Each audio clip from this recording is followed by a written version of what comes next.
Olá, irmãos, saudação de paz a todos. Mais uma vez, seja muito bem-vindo ao nosso canal no YouTube, o IBAG, Instituto Bíblico Pastor Antônio Gomes, de Campo Grande, Mato Grosso do Sul, Bispo Marcelo, e hoje nós vamos finalizar a lição de número 13 da nossa revista de escola bíblica Escatologia Pentecostal, Fundamentos Bíblicos para Compreender o Fim dos Tempos. É motivo de muita alegria nós estarmos finalizando mais um trimestre nesse ano de 2025 e de uma forma muito especial sobre esse tema escatologia. Nós estamos com o nosso coração grato ao Senhor por essa oportunidade e por esse privilégio de estarmos aprendendo ainda mais dessa disciplina tão importante, essa doutrina tão importante para a nossa vida. Amém? Deus abençoe o nosso presidente, apóstolo Rubens Gomes. Deus abençoe o diretor executivo da revista, Bispo Márcio Figueiredo. Deus abençoe o nosso querido irmão Bispo Paulo Sérgio, né? Bispo Paulo Sérgio, que é o escritor do terceiro trimestre Escatologia Pentecostal, um material extraordinário, um material que você precisa ter na sua biblioteca, e nós, pela graça de Deus, podemos estudar nesse terceiro trimestre a escatologia através da vida do Bispo Paulo Sérgio de Campo Grande, Mato Grosso do Sul. Por sinal, quero aqui louvar a Deus pela vida dos obreiros de Campo Grande, Bispo Jonas, Bispo Paulo, que contribuíram nesse ano de 2025 para a revista de escola bíblica do Ministério A Palavra de Cristo para o Brasil. Então vamos lá, hoje nós vamos fazer um novo formato, porque nós queremos encerrar esse trimestre de uma forma muito didática, para que você também possa aí ter mais prática nos seus estudos, para que você possa também aí se lançar com muito mais empenho nos seus estudos. Então, hoje nós vamos ler a nossa revista de escola bíblica e, através da leitura e da explicação, nós vamos caminhando aí em nome de Jesus, tá bom? Revista na mão, Bíblia na mão, preparado, separado aí, página de número 111, tá bom? Enquanto você abre aí, eu quero fazer menção de alguns livros que me ajudaram muito nessa jornada. Deixa eu mostrar aqui, ó. Escatologia Bíblica, pastor Juliano Fraga, Escatologia Pentecostal, um livro muito bom. Quando a Trombeta Soar, esse aqui é um manual do arrebatamento pré-tribulacionista, né? Thomas Ice, Hudson Pentecost, Feinberg Jeffrey, muitos autores aqui pentecostais. Quando a Trombeta Soar, indico muito esse livro. Também indico para você o calendário da profecia de Antônio Gilberto. Tem aqui de Grant Osborne, Apocalipse, também, um livro que me ajudou bastante aqui nessa jornada. Que Deus possa abençoar a sua vida, meu irmão, que Deus possa aí te ajudar, em nome de Cristo Jesus, tá bom? Página 111, o texto bíblico está em Apocalipse, capítulo 21, do versículo 1 ao versículo 6. Está escrito assim, eu vou acompanhar aqui, você lê aí na tua casa. E vi um novo céu e uma nova terra, pois o primeiro céu e a primeira terra passaram, e o mar já não existe. E eu, João, vi a cidade santa, a nova Jerusalém, que descia do céu, da parte de Deus, adornada como uma noiva para seu esposo. E ouvi uma grande voz que vinha do trono, dizendo: Eis o tabernáculo de Deus com os homens. Ele habitará com eles e eles serão o seu povo. Deus mesmo estará com eles e será o Deus deles. E Deus enxugará de seus olhos toda lágrima, e a morte não existirá mais, nem haverá luto, nem pranto, nem dor, porque as primeiras coisas já passaram. E aquele que estava assentado no trono disse: Eis que faço novas todas as coisas. E acrescentou: Escreve, porque estas palavras são fiéis e verdadeiras. Está tudo consumado. Eu sou o alfa e o ômega, o princípio e o fim. A quem estiver sedento, darei gratuitamente da fonte da água da vida. Na introdução aí o bispo Paulo cita: a Nova Jerusalém é a cidade celestial feita por Deus para ser o lugar onde ele, olha aí, para ser o lugar onde ele habitará eternamente com seu povo, substituindo o Éden. O propósito de Deus é nos proporcionar novamente um lugar onde possamos desfrutar de sua maravilhosa presença. Então aqui o bispo Paulo Sérgio vai nos dizer que essa nova cidade, a Nova Jerusalém celestial, é feita por Deus para que ele mesmo habite nela eternamente. Olha só. Em substituição ao que? Ao Éden. Olha, talvez nós, ou nós da nossa geração, das outras gerações, não tivemos, né, o privilégio que Adão e Eva teve, mas teremos na Nova Jerusalém. Porque Deus, assim como Deus fazia visitação e falava com Adão, ali, na Nova Jerusalém, nós também estaremos com ele lado a lado. Então, na Nova Jerusalém celeste, viveremos a eternidade na companhia de Jesus Cristo. Aquele que não poupou a própria vida, mas a entregou em resgate de muito. Na Nova Jerusalém, estaremos com Deus, estaremos com Cristo na Nova Jerusalém. Viveremos em um mundo, aliás, ele diz, nós vivemos em um mundo que jaz o maligno.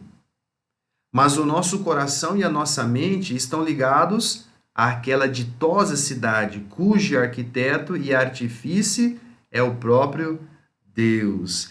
Então, o bispo Paulo vai citar que nós estamos vivendo nesse mundo maligno, perverso, mas a nossa mente, o nosso coração precisa estar, né, na eternidade, no céu.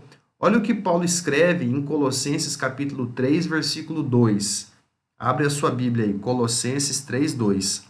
Paulo diz: pensem nas coisas que são do alto, não nas que pertencem à terra, porque já morreste e a vossa vida está oculta juntamente com Cristo em Deus.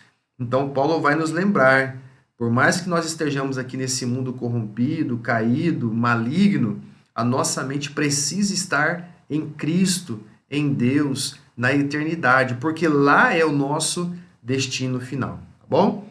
O bispo Paulo vai dividir a lição, né, em alguns pontos importantes, e o primeiro ponto aí na página 111, ele vai falar sobre Jerusalém, sobre a Jerusalém. Então ele vai trazer, citando aí, livro do profeta Isaías. Vamos abrir lá Isaías capítulo 62. Isaías 62, o versículo 1 e 2.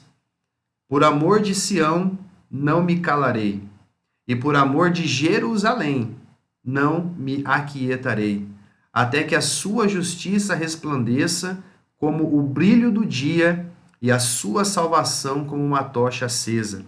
E as nações verão a tua justiça, e todos os reis a tua glória, e serás chamada por um nome novo, que a boca do Senhor designará. Que nome novo é esse, irmão? A Nova Jerusalém.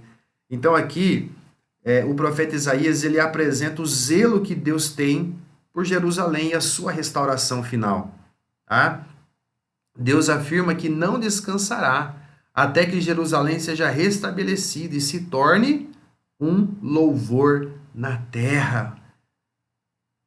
Houve um tempo, se é que esse período pode ser chamado de tempo, em que Deus habitava apenas na comunhão da Trindade. Ele estava completo, satisfeito e plenamente realizado, sem necessitar de coisa alguma. Ainda assim, Deus tinha em mente um tempo glorioso, formar um povo e uma cidade onde pudesse tabernacular com eles. Então, o bispo Paulo vai nos dizer que quando Deus criou o homem, não o fez para viver em um tempo limitado, mas para viver indefinidamente, desde que fosse o quê? Obediente. Ele vai citar o texto lá de Gênesis 2,17. Então, Deus criou o homem para viver na presença do Senhor. Mas o homem precisava o quê? Passar pelo crivo da obediência.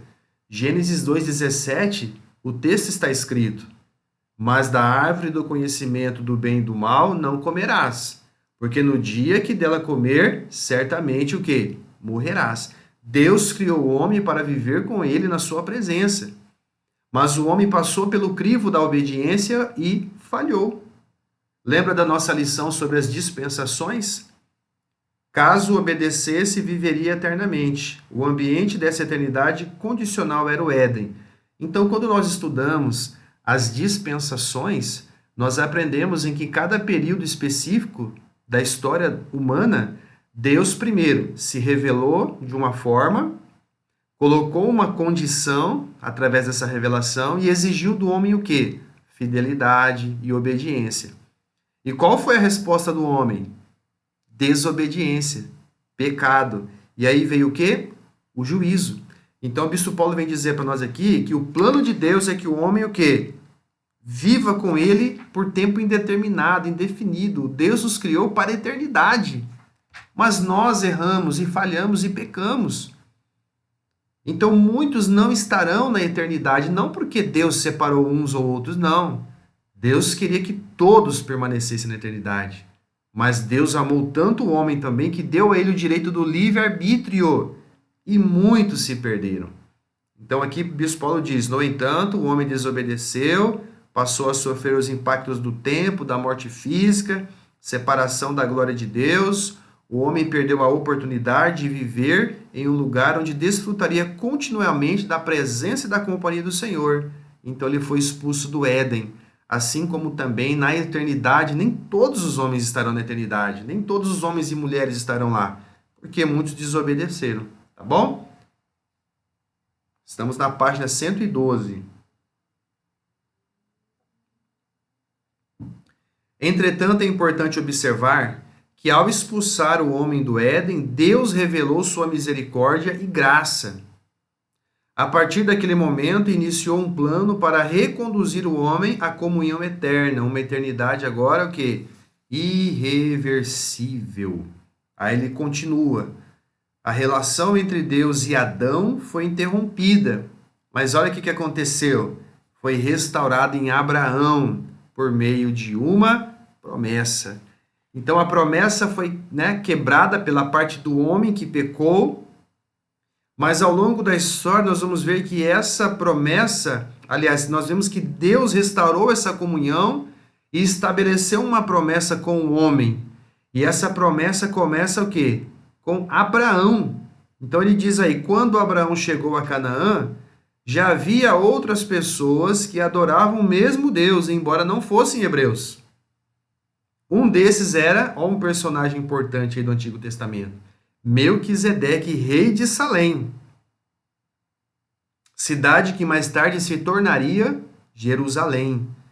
Então, quando Abraão chega em Canaã, esse personagem lá em Gênesis entra na história, passa pela vida de Abraão, que é Melquisedeque, rei de Salém, que futuramente se tornaria Jerusalém. Tá? É possível que Abraão tenha adquirido Salém, o que era comum na época.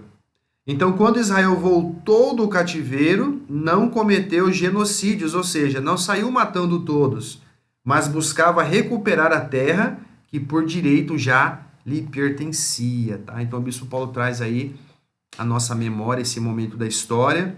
Aí ele vai passar por José, que tomou posse da terra prometida, repartiu entre as tribos.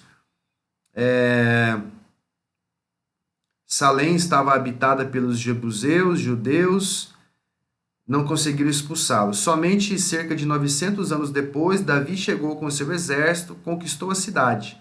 Foi coroado rei de Israel e nela estabeleceu a sua morada. Ele então mudou o nome de Salém para Jerusalém. Tá? Então aqui na história nós vamos ver passo a passo de Jerusalém aí entrando, no mapa da história, Jerusalém aí se tornando essa cidade principal, tão importante para a história do cristianismo, tá? Com Davi, Jerusalém assume então esse caráter representativo para o mundo. É a capital espiritual da terra, o centro simbólico do planeta. Deus escolheu esse local, situado no centro geográfico e geométrico da terra, para habitar e colocar o seu nome. Mesmo destruída, continua a gozar da presença do Rei dos Céus, perceptível até mesmo nas pedras do muro ocidental. Então aqui Jerusalém ela entra no mapa mundial. Ela entra nesse mapa histórico e se torna a capital, né, espiritual.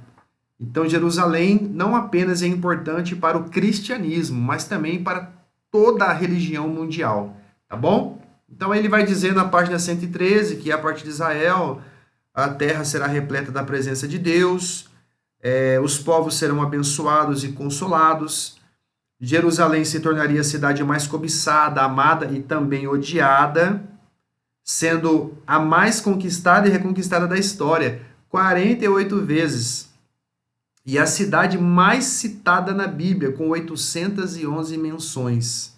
Tá? Então perceba aí que Jerusalém ela tem essa relevância mundial, espiritual, tá bom?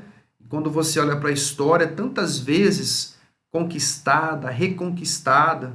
O Bispo Paulo traz a citação de um rabino também, depois você lê aí, ok? Após um período de estabilidade e autonomia, Jerusalém, durante o reinado de Salomão, registra uma crise. Aí depois ele fala sobre o exílio, ele fala sobre a conquista dos macabeus, e aí ele vai fazendo uma cronologia de Jerusalém. Isso é importante você trabalhar dentro da sala de aula com os alunos, essa cronologia, para que os alunos aí se encontrem na história, tá bom?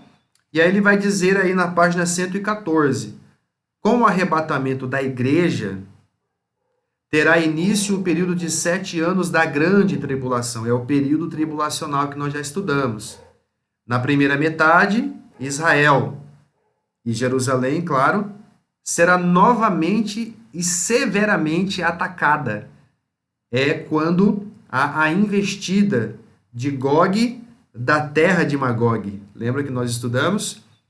E aí, ao final da grande tribulação, os espíritos demoníacos incitarão as nações que, por ordem da besta e dos falsos profetas, marcharão mais uma vez contra Jerusalém.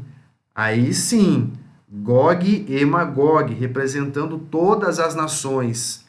Tá? Então, no período tribulacional, no primeiro momento ali, Gog, um líder da terra de Magog, um povo específico, se levanta contra Israel, acaba o período de paz. E aí, novamente, no final dos 7 anos, então, todas as nações. Agora sim, é a menção Gog e Magog, tá bom? E aí, virão mais uma vez contra Jerusalém, que será tomada, invadida com requintes de crueldade e perversidade. Em seguida virá o milênio, então aí haverá o Armagedon, que é a batalha final. E Cristo então vem e dá a vitória. E aí depois vem o quê? O milênio, juízo final, renovação dos céus e da terra pelo fogo. Tá? Então aqui é uma cronologia importante.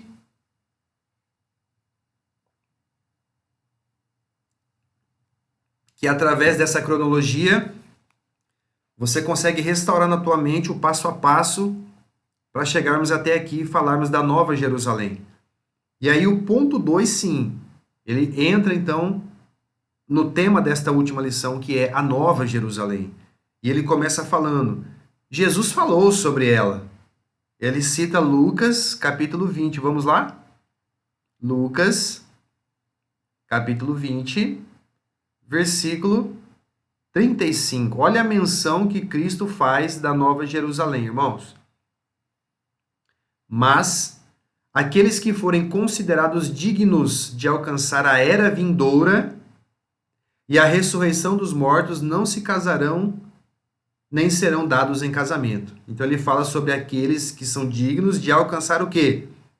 A era vindoura ou o mundo vindouro em algumas traduções. Cristo cita então que a Nova Jerusalém. Nova Jerusalém essa que já existe no céu. Vamos lá em Gálatas? Gálatas, capítulo 4, lá no versículo 26. Então, Cristo cita esse mundo vindouro, essa era vindoura, citando o quê? A Nova Jerusalém celestial. Paulo diz aos Gálatas, capítulo 4, versículo 26. Mas a Jerusalém lá de cima é livre ela é nossa mãe. Então, Paulo já faz a citação de algo que já existe, que já se faz presente aonde? Primeiro agora? No céu. É por isso que Apocalipse diz que João vê a nova Jerusalém o quê? Descendo do céu. Essa nova Jerusalém já está lá. Paulo cita ela em Gálatas 4:26, tá? E aí o bispo Paulo continua. João descreve literalmente as glórias desse mirífico estado eterno. A santa cidade de Jerusalém, ó, descerá definitivamente sobre a terra, a nova terra. É o texto que nós lemos em Apocalipse 21.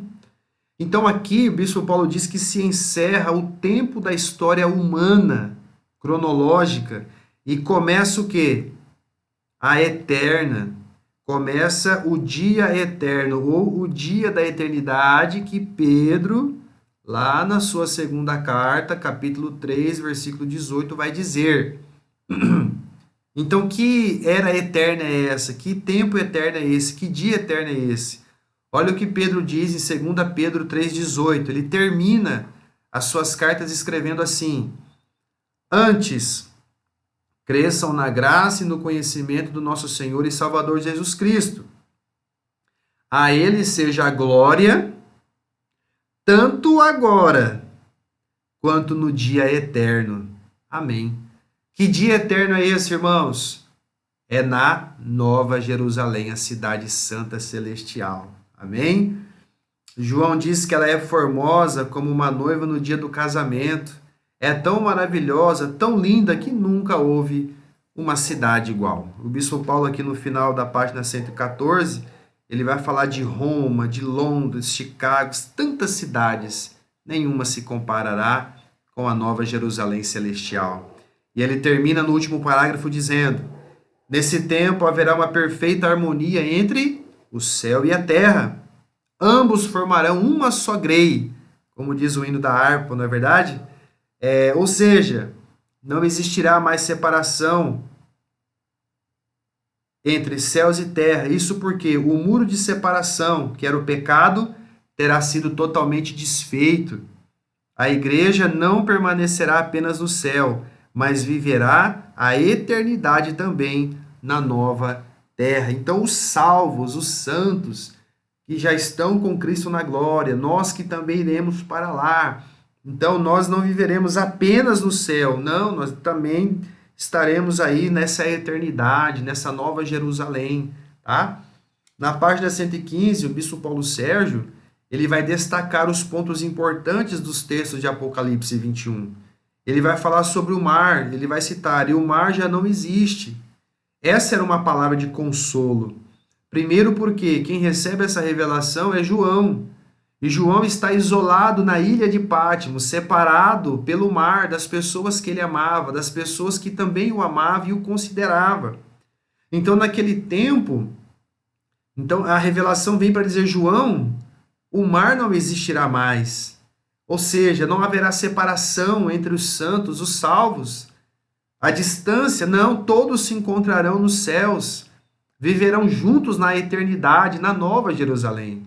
Então perceba que essa palavra vem no sentido de consolo. Ó, como João se alegrou com essa revelação, estando ele afastado na ilha de Patmos. Perceba também que quando fala que o mar já não existe, não apenas de distância, né? Quando nós estudamos também acerca do juízo final, onde o mar devolveu os seus mortos, lembra? Então, também há um sentido também aqui nessa palavra. Porque e os santos, os salvos que morreram naufragados, que o mar levou os seus corpos, familiares que não puderam nem velar seus entes queridos, pessoas que eram cristãs, que tinham Deus no coração e que morreram e que o mar levou. Então, da mesma forma que no juízo final os ímpios, o mar devolverá os seus mortos, quando João vê também essa revelação que o mar já não existe, né, não haverá essa separação, também muitos estudiosos defendem que é um sentido que os santos que foram também mortos em situações no mar, também estarão lá, farão parte, tá? Farão parte. Ah, mas o corpo não estava na terra sepultado. A Bíblia fala de uma ressurreição daqueles que estavam enterrados, e os mortos, os que foram salvos e o mar levou. Essa também é uma menção de que todos os salvos estarão, independente de como foi a morte, se estão enterrados ou as águas do mar levaram, tá bom? E ouvi uma grande voz do céu que dizia: Eis aqui o tabernáculo de Deus com os homens. Perceba que no início da lição, o bispo Paulo Sérgio trouxe uma cronologia que passou pelo deserto, pelo tabernáculo, onde Deus habitava com o homem no tabernáculo, né? Ali os sacerdotes, mas na Nova Jerusalém, a nova cidade santa, não será apenas a Shekinah, será o próprio Deus presente. Seremos o seu povo e ele será o nosso Deus. Estaremos com Deus, estaremos ao lado de Cristo, ele estará em nosso meio, o próprio Deus, irmãos. Aleluia, que palavra gloriosa. Então, se no Antigo Testamento o tabernáculo era a tenda onde habitava a glória divina, no deserto o povo ali se reunia, na cidade santa, na Nova Jerusalém, nós estaremos ao lado de Deus, o veremos face a face. Moisés quis ver a glória, Deus fala: entra na fenda, vira as costas e eu passarei. Mas na cidade santa nós o veremos.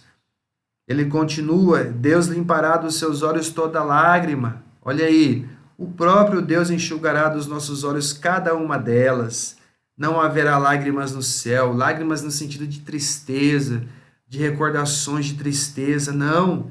Diferentemente desse mundo que nós vivemos, que é choro, lágrima, choramos por preocupações, por tantas coisas. Na Nova Jerusalém Celestial, não. Lá Deus enxugará as nossas lágrimas.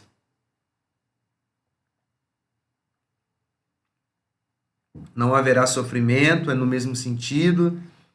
Em um mundo de tantos sofrimentos hoje, pessoas que perdem a sua vida por causa de sofrimentos, não é verdade? Aí ele vai dizer: não haverá luto, não haverá morte. Na Nova Jerusalém a morte morrerá e jamais ressuscitará. Ela será lançada no lago de fogo e não poderá mais nos atingir. Seremos revestidos de imortalidade. No céu não haverá velórios, enterros ou cemitérios. Não haverá despedidas, irmão, nem separações. No céu não haverá acidentes. Olha aí, na Babilônia calam-se as vozes da vida, mas na Nova Jerusalém calam-se para sempre as vozes da morte. Página 116. Você está gostando da nossa lição? Bíblia na mão? Importante, né? Então agora, esse aqui acho que é o ponto mais importante da nossa lição. É a imagem que está aqui do meu lado aqui, ó. As características dessa cidade. Quais são as características? Tantas especulações, não é verdade? Lembra que nós falamos lá no início do nosso trimestre que nós pentecostais cremos no dispensacionalismo? E um dos pontos importantes do dispensacionalismo é, primeiro, né? Há uma distinção entre igreja e Israel.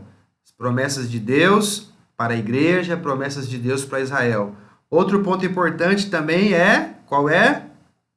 Nós cremos na literalidade da Bíblia, da palavra.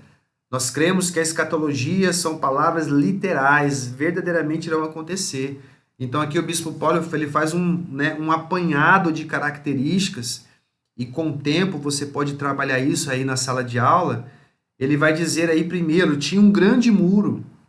Olha o que diz Apocalipse 21. Vamos lá para Apocalipse, irmão? Trabalhar cada característica dessa. Olha o que diz o versículo 12 de Apocalipse aí. E havia uma grande e alta muralha, com 12 portas, e junto às portas 12 anjos, e nome escrito sobre elas, que são os nomes das 12 tribos e dos filhos de Israel. Então, primeiro ponto, um grande e alto muro, uma muralha, tá? Depois, 12 portas, 12 anjos. Ninguém entra sem autorização. Interessante isso, né? Olha o versículo 14. Tinha o quê? 12 fundamentos, e sobre este o nome dos 12 apóstolos do Cordeiro. Quem é o Cordeiro? Cristo. Então, os 12 apóstolos de Jesus. O muro da cidade tinha 12 fundamentos, cada fundamento com um nome. Olha aí. E sobre estes o nome dos 12 apóstolos. Então, aí fala sobre esses fundamentos seriam os apóstolos. Se lembra em Atos 2, a igreja primitiva permanecia na doutrina dos apóstolos. Doutrina é o que? Ensinamento, palavra. Então, a cidade santa, Nova Jerusalém, 12 fundamentos, representando que os 12 apóstolos que faziam o quê? Ensinavam a palavra. Então, temos aí a palavra como fundamento, através dos apóstolos. Um texto bem interessante é o versículo 16. A cidade era quadrangular, com o comprimento igual à largura. Ele mediu a cidade com a vara de medidas e tinha 12.000 estádios. O comprimento, a largura e a altura eram iguais. Página 117, o bispo Paulo coloca isso daí. A cidade estava situada em quadrado. Seu comprimento era igual à largura, mediu a cidade com a cana, 12.000 estádios. Olha que coisa linda, magnífica, irmãos. Então, segundo a visão de João, a cidade é como um cubo, mesma altura, largura e comprimento. Alguns demógrafos ensinam que essa cidade poderia abrigar uma população 8 vezes maior do que a atual da Terra. Então, olha aí a imagem que eu coloquei do lado para você ter uma dimensão visual do que o texto nos ensina. E nós cremos o quê? Na literalidade, tá bom? Aí ele vai continuar no versículo 18. E a estrutura da muralha era de jaspe. Olha só, irmão, era de jaspe. E a cidade era de ouro puro, semelhante a vidro límpido. Uma cidade feita de ouro, irmãos. Um ouro celestial, transparente, de origem divina. Tremendo isso. Mas um texto lindo também é o versículo 23. Vamos ler o 23? E a cidade não necessita nem de sol e nem de lua para iluminá-la, pois a glória de Deus a resplandece e o Cordeiro, Cristo, é a sua lâmpada. Ô glória, página 118 aí, ó. Que maravilha! A Nova Jerusalém terá uma iluminação perfeita. Não precisará de lâmpada de LED, não precisará de holofote, nada disso. Então, o que acontece? Não haverá mais noite, irmão. Nunca mais andaremos na escuridão na Nova Jerusalém. Se lembra do hino?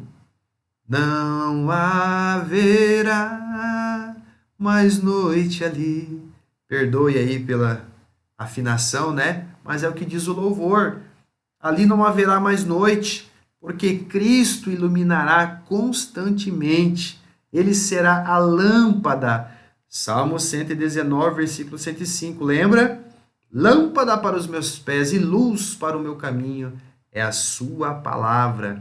Na cidade santa, o próprio Cordeiro, Cristo, será a lâmpada que iluminará e não haverá mais noite. Tá bom?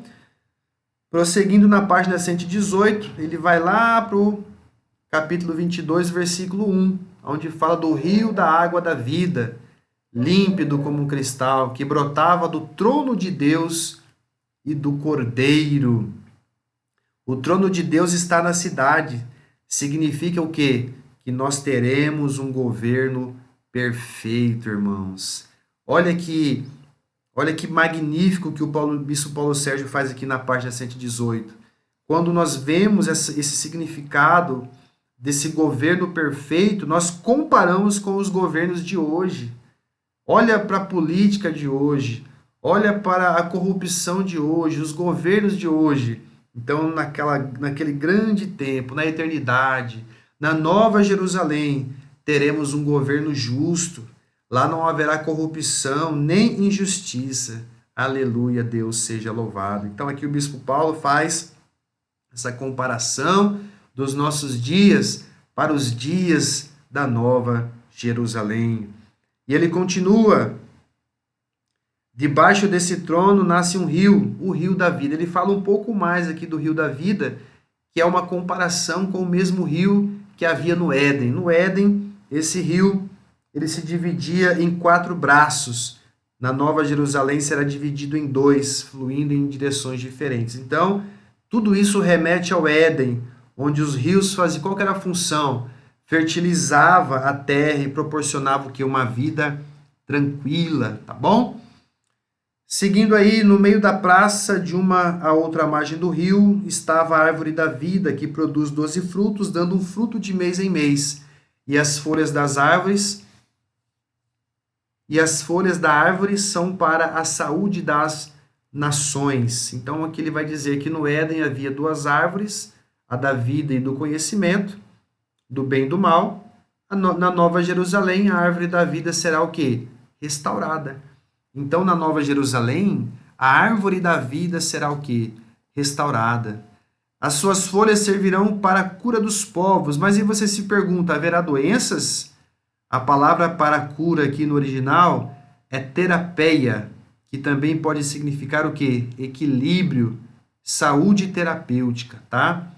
Hoje as folhas caem das árvores, mas na eternidade não cairão, pois não haverá degradação, assim como era no Éden. É um ambiente perfeito, irmãos.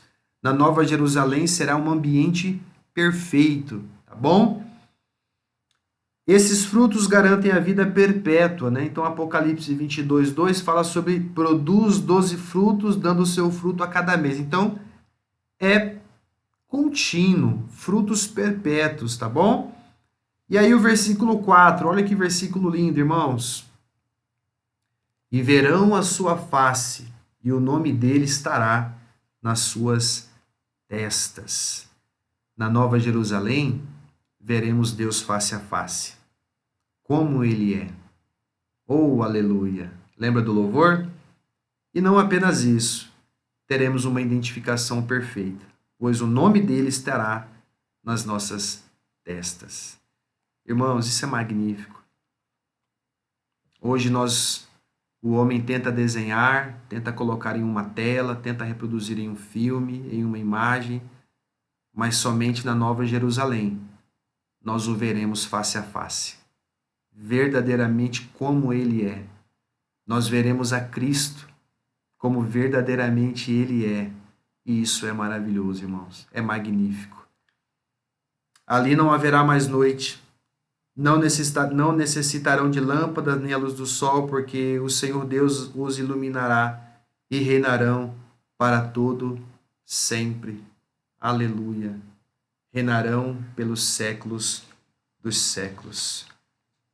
Deus será tudo em todos, como está escrito em 1 Coríntios 15, 28, e para sempre continuará o eterno e perfeito estado.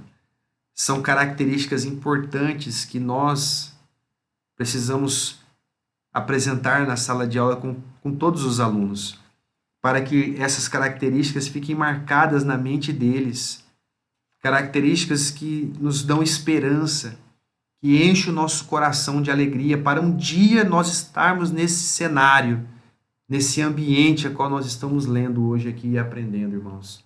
O bispo Paulo Sérgio conclui dizendo: se pudéssemos ver com os olhos do Espírito Santo a real grandeza do céu, o lar eterno dos salvos, acredito que nos desprenderíamos de imediato das coisas desse mundo. Desprenderíamos imediato. Se nós pudéssemos ver, irmãos, todos nós tivermos essa visão gloriosa da Nova Jerusalém, irmãos, nós iríamos valorizar mais o céu, as coisas de Deus, buscaríamos a paz com Deus para um dia estarmos lá também. Que Deus abençoe a sua vida. Encerramos hoje esse ciclo, encerramos hoje esse projeto, encerramos hoje a lição de número 13 da escatologia pentecostal. Deus abençoe Bispo Paulo Sérgio, o autor desse material, que você possa guardar na sua biblioteca, fazer uso desse material nas suas ministrações, nos seus ensinos. Eu tenho certeza que você e todos serão extremamente abençoados. Um forte abraço a todos vocês e até a nossa próxima oportunidade, em nome de Jesus.